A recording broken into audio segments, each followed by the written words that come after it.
Ouais, alors les secrets, bah, par définition, les secrets, ça se donne pas. Sinon, c'est plus un secret. Surtout si on est filmé. À la limite, bon. Non, si, il y a un vrai secret, c'est le gâteau de marron.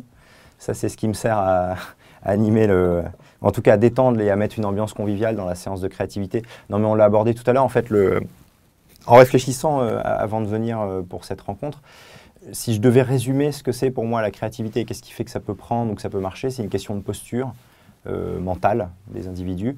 Et si ça se résume très bien en quelques mots, c'est de la liberté, c'est du jeu et c'est de la confiance. S'il y a ça qui est posé, après c'est facile d'être créatif, c'est facile d'accepter une idée un peu dingue et de voir si elle n'amène pas quelque chose d'intéressant et qui a de la valeur dans nos sujets.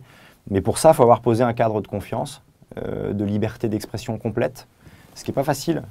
Dans une grosse entreprise où il y a plein de codes, où il y a plein de liens hiérarchiques qui imposent de s'adresser à telle ou telle personne un peu différemment. C'est des jeux, c'est des codes, voilà. Et l'intérêt d'un lab, et l'intérêt d'un lieu physique, c'est que tout d'un coup, tous ces codes-là, ils restent à la porte. Il n'y a pas de hiérarchique dans cette salle-là. Il n'y a pas d'expression ou de... Moi, j'y amène ça et mon collègue Michael Desmoulins, qui est le Fab Manager, on amène ça dans les séances de créa qu'on fait dans les workshops. Volontairement, nous, on joue un peu le franc-parler ou les trublions ou ceux qui disent des bêtises, parce que ça montre que les codes ici, c'est on dit ce qu'on veut, quoi. On dit ce qu'on veut, on pense ce qu'on veut. Tout ce qui est de l'ordre de la nourriture et de la convivialité du café, du gâteau, c'est pas anodin, c'est que ça envoie dans un climat de confiance. Quand on partage la nourriture, c'est qu'on est en confiance, quoi. On ne partage pas la nourriture avec ses ennemis. Donc voilà, tout ça, c'est pour dire, voilà, ici, on joue. Ici, c'est un bac à sable, on joue. Et une fois qu'on a posé ça, après, on peut structurer toutes les séances qu'on veut. Ludique, plus sérieuse, de convergence, de divergence, ça prend. De toute façon, ça prend. Mais il y a ce cadre-là qui est important. Et je pense que un des vrais apports du lieu physique, c'est que ça le montre à tout le monde sans qu'il y ait besoin de le dire. On arrive, voilà, il y a un coin un peu salon avec de quoi se restaurer. Il y a un mur Velleda où on voit qu'on peut venir dessiner. Il y a des tables, voilà, il y a une chaîne pour mettre de la musique, il y a des pistolets pour tirer sur des gobelets si on est un peu en train de s'ennuyer. Voilà, il y a ce qu'il faut, il y a des magazines, il y a tout ce qu'il faut pour dire, voilà, ici, c'est plus comme à la maison et comme un endroit où on peut jouer. Et je pense que c'est ça le secret. Si les gens sont là pour jouer, c'est gagné.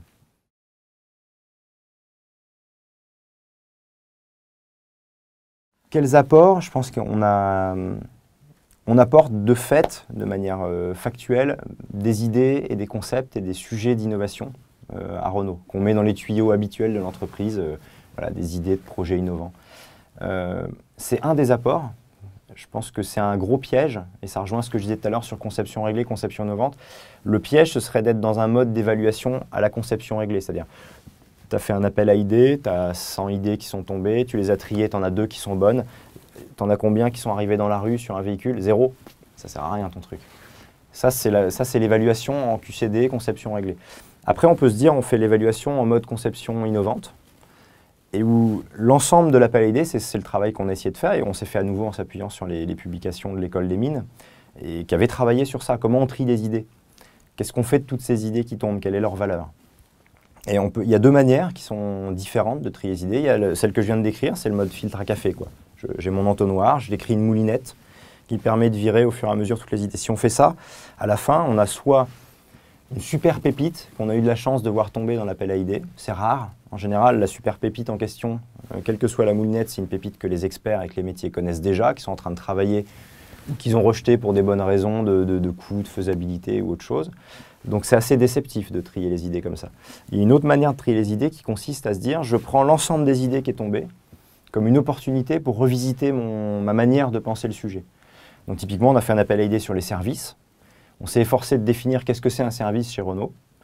Et on a regardé sur toutes les idées qui sont tombées dans le forum, il y en avait 150, lesquelles sont dans le périmètre de ce qu'on a dit qui était la définition d'un service chez Renault, puis lesquelles sont en dehors. Et dans celles qui sont en dehors du champ, il y en a qui n'ont aucun intérêt, qui sont juste des fausses bonnes idées ou des trucs complètement à la rue. Et puis il y en a certaines qui sont originales, qui ont de la valeur, mais qui ne sont pas dans notre périmètre. Et donc l'intérêt, c'est de les travailler, ces idées-là, et surtout de dire, la sortie de l'appel à idées, c'est aussi que peut-être notre définition du service, elle doit changer. Et donc c'est ça le côté cartographie, c'est de dire, cette idée-là, elle ne va peut-être pas aboutir tout de suite, mais on a le droit d'y réfléchir, on a le droit d'y réfléchir à plusieurs, on a le droit d'initier le fait que peut-être ça, il faut l'inclure dans notre définition. Donc faire bouger les lignes, ça fait partie des résultats. Et il y a une autre sortie qui me paraît importante et super importante dans les explorations qu'on peut faire, ça amène toujours des sujets qui sont de l'ordre du comment on est organisé et comment notre organisation est capable de faire des choses. Et plein de sujets, on ne peut pas les faire parce que l'organisation n'est pas bien foutue. C'est-à-dire qu'il y a une séparation entre le service qui s'occupe de faire des applis, puis le service qui s'occupe du marketing. Et puis il faudrait qu'ils bossent vraiment ensemble à ce moment-là pour faire démouler ce sujet-là de service. Donc ça, c'est une des sorties des workshops, c'est de dire et d'envoyer ce message-là aux équipes et aux secteurs concernés. Attention, là, il y a une bonne idée, c'est un bon concept, c'est un bon sujet, mais on ne le fait pas parce qu'on n'est pas structuré pour. Ça pose des questions qui sont plus adressées, là, pour le coup, aux dirigeants ou aux managers de top niveau pour dire, attention, il y a plein de sujets qu'on ne fait pas parce qu'on n'est pas structuré pour. On produit ce qu'on est structuré pour produire. Donc ça, c'est une des sorties récurrentes. Ça nous a surpris aussi parce que c'est quasi systématique. Dès que le sujet est un peu large, ça sort. Et il y a un autre sujet qui sort tout le temps dès qu'on utilise les méthodes de type business model Canva ou réfléchir un peu, voilà, quelle activité il y a dans ce sujet-là, quels partenaires sont possibles. Ben, on a l'habitude, on est une entreprise qui a l'habitude de faire seule un objet qu'elle met sur le marché. On fait du B2C. Donc on a des partenaires qu'on pense historiquement comme des fournisseurs. Et je pense que peu à peu, c'est ce qu'on essaye d'amener avec la communauté d'innovation, avec la logique d'open innovation, c'est qu'en fait, ce n'est pas des fournisseurs, c'est des partenaires. C'est des gens avec qui on peut co-concevoir des choses, c'est des gens avec qui il y a des idées qui sont différentes et qu'on peut amener si on accepte de se partager la valeur différemment ou de construire le sujet dès le début ensemble. Donc ça, c'est des choses qui sont aussi travaillées de manière assez forte chez Renault, à la fois avec des fournisseurs historiques, ce qu'on appelle des co-innovations, c'est-à-dire qu'on essaie de prendre les sujets plus loin en amont, mais ça marche aussi sur des sujets beaucoup plus prospectifs via la communauté d'innovation, de se dire, voilà, c'est quoi une station de métro du futur ? Peut-être que dans le côté véhicule électrique, parc de véhicules électriques devant la station, il y a peut-être des questions à se poser, des couplages, des synergies, des choses à faire. Réfléchissons-y maintenant, en avance de phase. Il y a des choses à déverminer, à avancer. Donc ça fait partie aussi des sujets qu'on doit faire évoluer, qui sortent de tous les workshops. Bosser avec d'autres partenaires différemment, changer notre business model.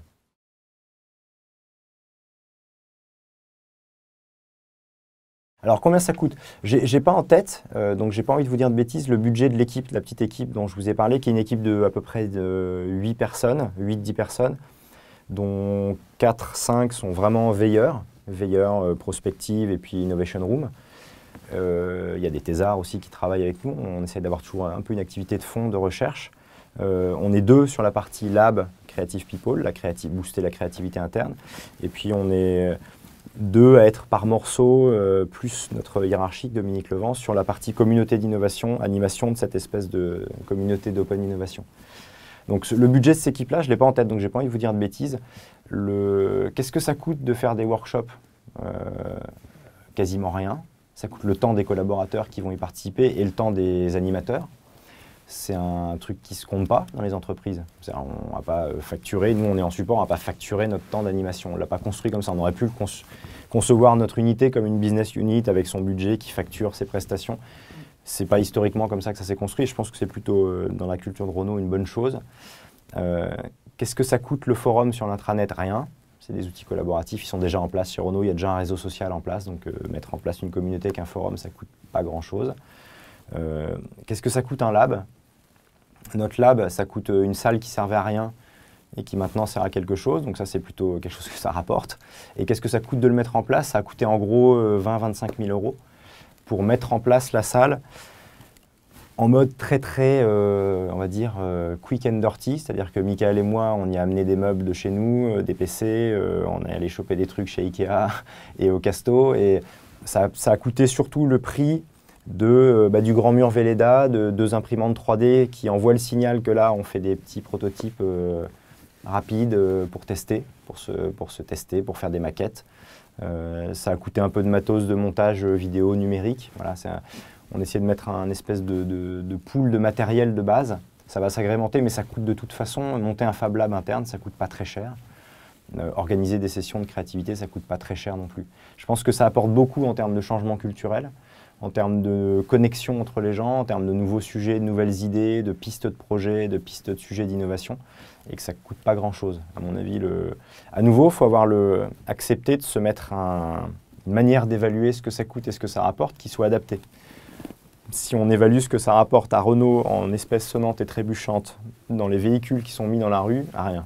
Voilà, soyons clairs. Maintenant, ce que ça apporte à Renault, Ça apporte beaucoup. Donc il faut accepter de ne pas être uniquement sous une évaluation financière de ce que ça apporte. Mais c'est vers ça qu'on va de toute façon dans les entreprises. Donc je pense qu'on a intérêt à aider à expliciter aussi comment est-ce qu'on peut évaluer de l'exploration. C'est un des sujets sur lesquels on est en permanence. Et c'est pour ça que les RH sont sensibles de toute façon à ça. C'est pour ça qu'ils sont venus voir le lab, qu'on s'est connecté avec eux via notre hiérarchique, la Dominique Levent.